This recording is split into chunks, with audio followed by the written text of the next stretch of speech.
You know today's video is not about you, right? It's about your big brother. I wanted him to sit in the chair. You're like, but it's my chair. You want to be star of the show? Hey everyone, welcome back to my channel. So about maybe a week ago, or maybe a week and a half, maybe it was a week and a half ago, my concept of time is totally not there anymore. I think the heat has officially gotten to my brain, so it's like over 90 something degrees. But let's just say a week ago, I was online and I was, in one of my groups, and I saw somebody post the comment of, why do people warn about healers? They're the most wonderful dog in the world. They're so sweet. My 4-month-old puppy is a complete angel. How can anybody put a warning label on this breed? Yes, the puppy is 4 months. Yes, it is an angel, because it hasn't started going into the crazy stage yet. There is a reason people warn about healers, and one of the main reasons is this guy. Yep, that guy. Is this video about you and all your troubles? And all your troubles? I think you're a good boy. So Lucian was our foster fail. I couldn't bring myself to give up another cattle dog I fostered, because the previous one we had for 6 months that we fostered, and it tore me up. So when Lucien came along, I was like, well, we're keeping him. And since I had Silver and I had fostered a cattle dog, I was just like, oh, I've got this. It's just another cattle dog. He's the reason they warn about cattle dogs. We don't know exactly where Lucien came from. We do know that he was in a home situation and then came to the shelter that way. He was about 5 or 6 months old when we got him. He's always been an unconfident dog. He automatically hated men, and he really hated men who were in like construction outfits, or drywall guys, painters, any guy that had like some kind of aura about him about work, like whether it was, furnace guy, whatever. He's always hated men. So that was an issue, because he would lunge at them. We had real issues potty training him. Even though he knew how to go to the bathroom, he would literally just stand there and piss on our couch, piss on our bed. And we tested him for like different urine diseases and stuff. He just was constantly peeing, even though he knew where to go potty.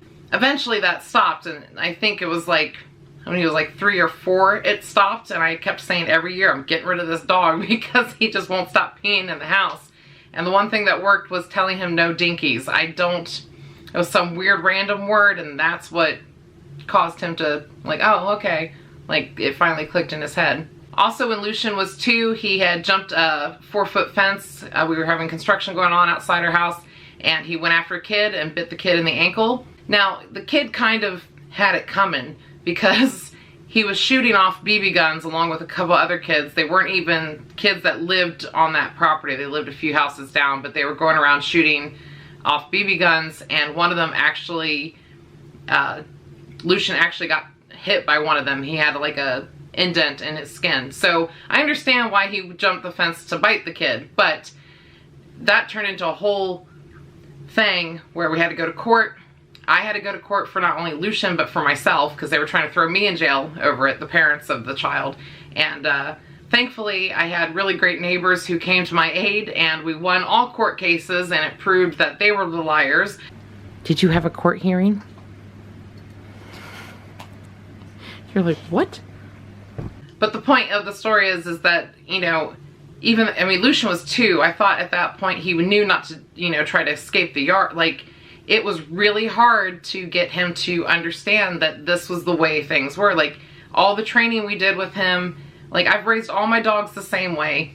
He is the one dog that just, if you watch my videos, you hear me call him a derp sometimes because he does derpy things. You hear me say his light bulb goes off. That's him. And even after all that court case stuff, I thought, okay, I'm doing something wrong as a dog parent. It has to be my fault.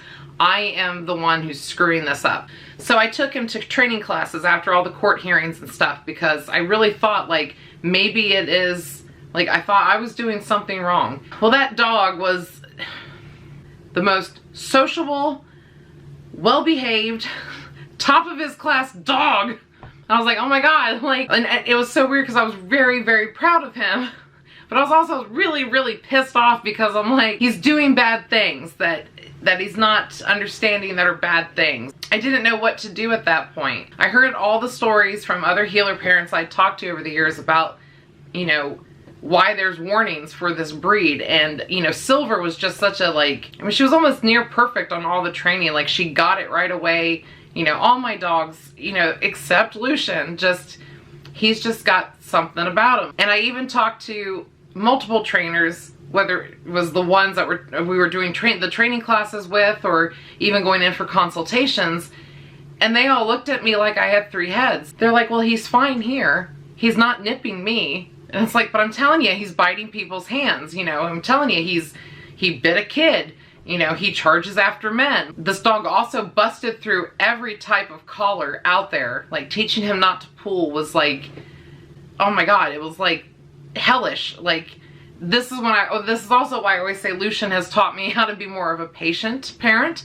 Like, he had all the bad things going from it, and I don't know, I will never know if it's because of something that happened to him when he was a puppy, because I don't know where he got the fear of men from. My husband doesn't do the construction stuff, so it's not like he saw that and, you know, he's just always had issues.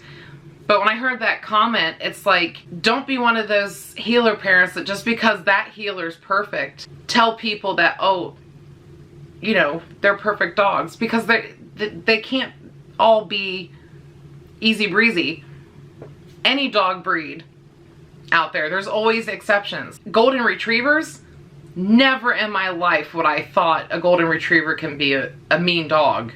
I met 2 golden retrievers that would have bit my face off if I let it, and it was during when I was a groomer. Like, I was so shocked at the aggression coming out, especially the one. Like, I never in my wildest dreams would have thought that.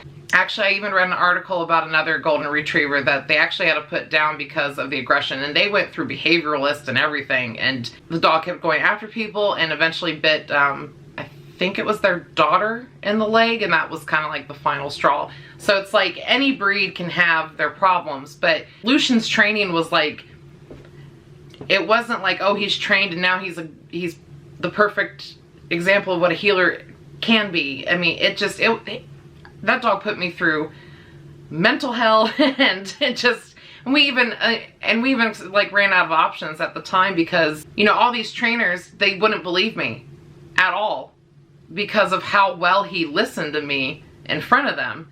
And our next step was to, I mean, we went to the vet and everything else, and the vet and the trainers all told us that the next step is to go see a behavioralist. Well, at the time, it's like, that's a lot of money. I don't have a lot of money.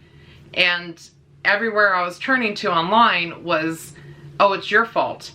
You're doing something wrong. And I'm like, well, what am I doing wrong? Because I'm doing the same thing that I did with my other 2 dogs, but it's not working on Lucian.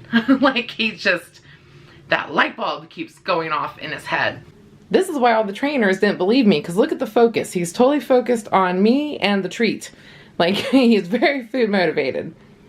But they wouldn't believe me. He's the most sweetest boy, very social with the other dogs and people. He's perfectly fine.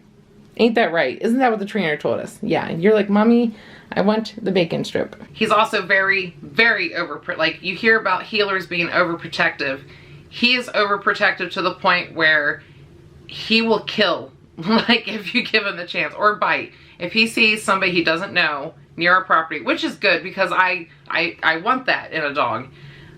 Maybe not to his extreme, like to where I always have to be cautious of how close they might get to him or whatever, but he's going to be 10 soon, so I know what his triggers are. I know what he's okay with and what he's not okay with. Like, for some reason, the things that set him off, it's all around our property and especially our property. Like, so I know the warning signs. I know what to look out for. I know what works for him for walking. I found the right collar, you know, but it's been almost a 10-year thing of just, what's he gonna throw at me next, you know? And as much as he does listen, and as well trained as he is, there's just something that just shuts off in his head. And this isn't all healers. I mean, he's obviously an exception, but I think it's important to remember that there's a reason for the warnings. The thing that killed me is he wasn't a nipper of the ankles when to any of us when he was a baby. So it was almost like, how do I train that out of him if he never showed it type thing. I don't know. We've just had a very, very interesting experience with Lucien. I don't regret keeping him. He's taught me a lot. It's definitely been an experience, like for sure. Court cases and all, it's been an experience. I just want to remind people again that yes, healers are an amazing dog, but there are reasons people warn about them. Especially if you're not willing to give in the time and the training, they can have some really bad behavior problems. But even in like Lucien's case, I put in the time and training. Like, I really put in the time and training. It was like, you know, there were times where I was thinking of giving him up, and I don't do that. Like, I don't want to give up my pets, or especially my dog. They're my kids. Like, but it was a thought that came to my mind, especially when everybody was telling me to get rid of him, especially just for the peeing alone. It's like, you know, he knew go potty, so he knew to go outside, but yet when he would just be walking around the house or playing, you know, I'm just gonna pee here. Like, and even the people at the vet office make jokes that he pisses out a gallon at a time, and I'm like, yes, this is what I'm dealing with. So yes, healers are wonderful. They're a great, great breed, especially if you give them the time and the training. I cannot say that enough. They need so much, but in Lucien's case, as much as I give him, it's just something is not enough. I'm not ever sure if I'm going to figure out all his issues, and trying to, you know, we even did, somebody told me, you know, do agility with him. You know, all the stuff I suggest to people, I did with this dog, and it wasn't helping. So, and one of my best friends and I had a conversation about Lucien recently again, and she kind of made a good point. Some animals, just like people, they have their problems. They have their issues, and it's just up to us whether we can deal with them or help them, or, you know, he's an interesting case. And I'm not saying all healers will be like Lucien and have all his problems, but it's a possibility. I mean, you never know, especially if you rescue, you don't know what's happened to them beforehand, so you've got to figure things out. This video would probably be like hours and hours and hours long if I went to all the details of Lucien and all the things, but so maybe over time we'll have the little increments of Lucien's life story, you know. But like I said, I don't regret having him. He has been a wonderful dog. He's been a great protector for us. He loves us unconditionally. Like, he worships the ground I walk on. He is still so amazing to me, even with his problem. And I wouldn't trade it all for the world, especially now when I know that my time is being cut short with him. He now has liver disease and a couple other health issues starting, and so he'll be 10 soon. So I'm just going to enjoy the time I have with him. I love him unconditionally, and just please remember, even though your puppy might seem like the sweetest little angel, healers take work. Like, I can't stress this enough or repeat myself enough. They take work and they take time. Like, and you have to give them a lot. Like, and if that's not something that sounds good to you, don't get one. Please don't get one. Anyway, thank you guys for watching. Remember to click all the buttons, and I'll see you next time. Bye. Come on up. Yeah. Oh goodness. You don't have to stand up that high. You don't have to stand up that high. Okay, easy. Oh, goodness. I know it's one of your favorites. You gonna do 1, 2, 3s? Ready? 1, 2, 3s, okay? 1, 2, 3. Yeah, good boy. Yeah, give me that paw. Say, good job. Yeah, you good boy. You good boy, aren't you?